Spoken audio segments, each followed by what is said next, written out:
The organization Swedish Incubators and Science Parks embraces around 80 innovative arenas around the country. So please welcome its chairman, as well as the CEO of the lead incubator, local here, but also with international reach, Berger. Most welcome. Very much. Thank you. Berger. I've been working around science parks and business incubators for the last almost 15 years now. I've been working in 3 different sites in Sweden. I've had the opportunity to look around international as well. And Sten Gunnar asked me to cover a little bit of my thoughts related to today's topic. It might be a little bit of a repetition of what's already been said. I want to catch on what Jane talked about measuring. I'm really proud to say that we're being constantly measured, evaluated, compared to our peers. And just recently I had a brief presentation where LEAD, the business incubator that I manage, was actually ranked as Sweden's best performing business incubator in terms of growth in the companies that we're working with, in terms of growth of the alumni companies that we have been working with, in terms of attracted capital, employees, turnover. That's very much because we're situated in Linköping and Norrköping, where a lot of things are going on, and we have a really good ecosystem that I will come into. When I'm being asked to talk about science parks and the value of science park, and specifically the task of a science park, I tend to fall back to an explanation for dummies. I don't blame you for being, or I don't believe that you're dummies, but when I talk to friends and people that aren't that familiar with science park, I normally say that a science park have 3 different tasks. First, it's to contribute to the development of new companies' tenants. We've heard that previously. A science park should also contribute to the development of existing companies' tenants. We've heard that as well. And a science park should contribute to the attraction and involvement of external companies, what Hans just covered, basically. With that said, a science park doesn't necessarily have to do everything themselves. In Sweden, it's quite common that the science park outsource different parts of these tasks. For instance, Mjärdevi Science Park are running programs that support startups, but they have outsourced the role of being a successful business incubator to LEAD. And as with these other different topics, you can also outsource parts of them or the entire block, basically.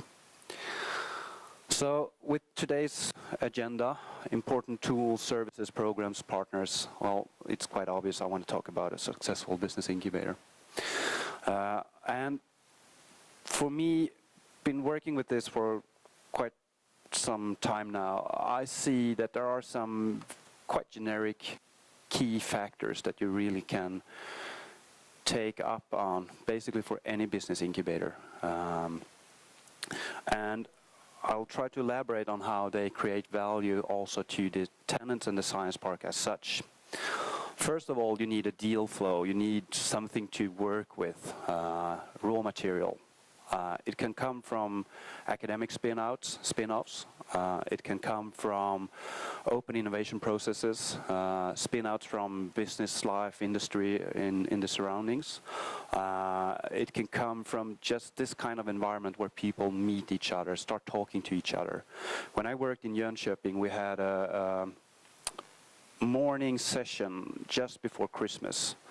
And there were a couple of companies that just ended up next to each other. And 2 years later, they were actually building a very successful startup company based on that meeting that morning. And ideas come up where people meet. So you need to stimulate and work with creating and generating a deal flow. That's very important. I am a strong believer of having processes and methodologies. You mustn't be a slave under them, but you need a structure so that you can reproduce your results and your ways of working over and over again to get an internal effectiveness. I think that's very important. But what's even more important, and probably the most important factor, is people. Really talented people working for you in your science park or business incubator, but also around you, being able to attract the most talented entrepreneurs, engineers, salespeople, board members. That's where you make all the difference. And that's also where a science park is a very important ecosystem. Again, where people meet, share experiences, thoughts, add to each other, and that's where things start to grow. Obviously, you're going to need access to capital. These kind of startup companies are seldom profitable from day one. If you have a tendency to work towards tech companies, tech startups, they will probably need some kind of venture capital. I think Michael, that we'll talk later, is a very, very good example on how you can work with recycling capital, where you work with successful entrepreneurs and you see them develop and build value, and an expanded network that is very, very important. Also, you need a very strong access to entrepreneurs.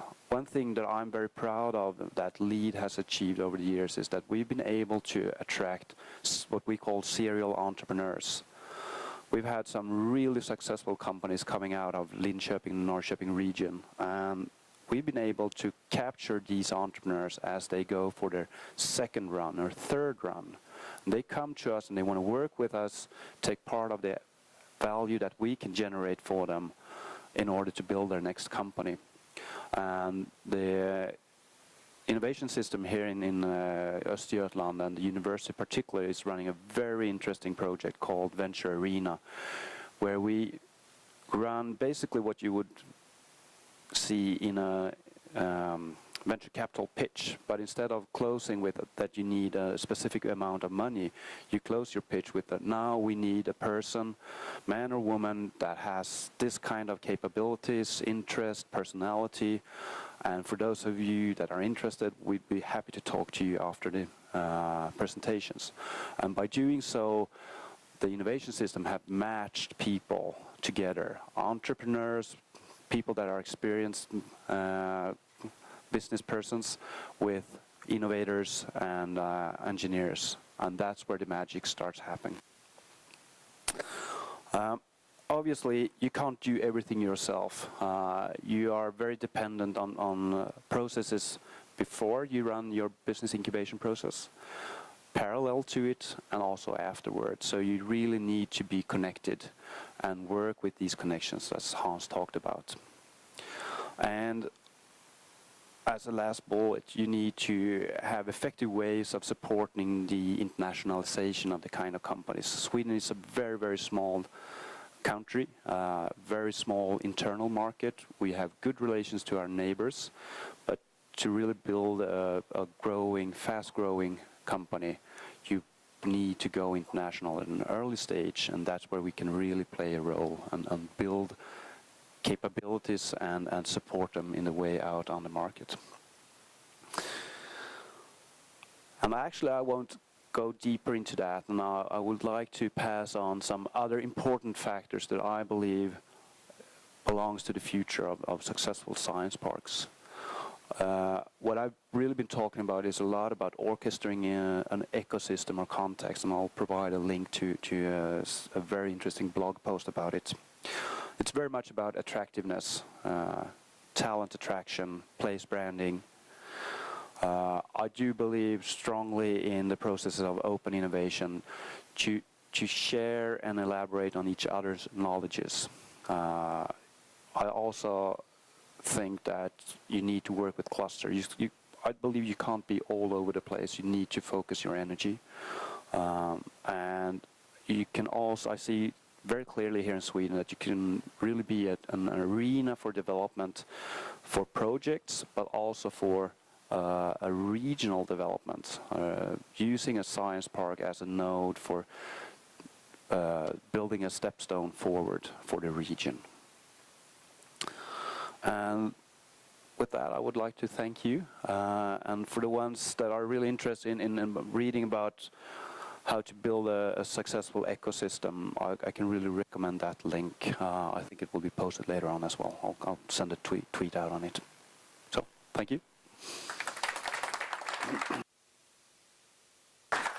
Thank you so much, Christian. It's always handy to have a basic definition of science parks ready when people ask you, isn't it? Also an interesting metaphor with a science park as an ecosystem. The deal flow would be the blood circulation system, etc. And still, one has to keep in shape, on your toes, and stay crisp, and constantly evaluating what's optimal for running the business.